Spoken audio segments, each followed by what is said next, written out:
ठिकाणा नाही ते आता भाजी कुठून क्लिअर कट सुंदर अशा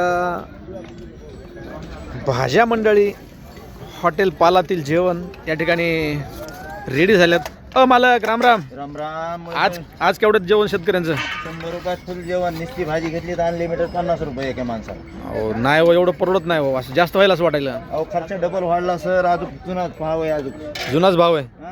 एवढा खर्च वाढला तरी जुनाच भाव आहे. ताजं आणि स्वच्छ असं जेवण खाऊ घालण्यासाठी त्यांना खर्च जास्त येतो, पण खेडेपाड्यातून गोरगरीब शेतकरी उपाशीपोटी मार्केटमध्ये आल्यानंतर त्यांना कुठंतरी मन भरून पोटभर जेवण मिळावं ह्या भावनेतून ते काम करतात. हे आहे हॉटेल पाल आणि पालातील जेवण. दररोज एक शेतकऱ्यांचा कंटेंट.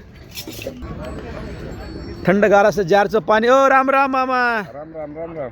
आज काय स्पेशल डाळ आहे, शेव आहे, वांग आहे, मटकी, सोयाबीन आहे, बटाटे, आलू आहे. काय खासियत नवीन तेच रोज? शेवगा आहे, स्पेशल शेवगा आहे. स्पेशल शेवगा आहे. हां राम राम. कशी चव? चांगली आहे. एकच नंबर अशी चव आणि पालातील जेवण मंडळी यावंच लागते. यावाच लागतं, नाच करायचा नाही. तीन भाकरी भाजी 100 रुपये अनलिमिटेड. या ठिकाणी बैल आणि म्हशी शेळ्या विकायला आणतात शेतकरी, आणि हा शेतकऱ्यांचा आठवडी बाजार पालातील जेवण.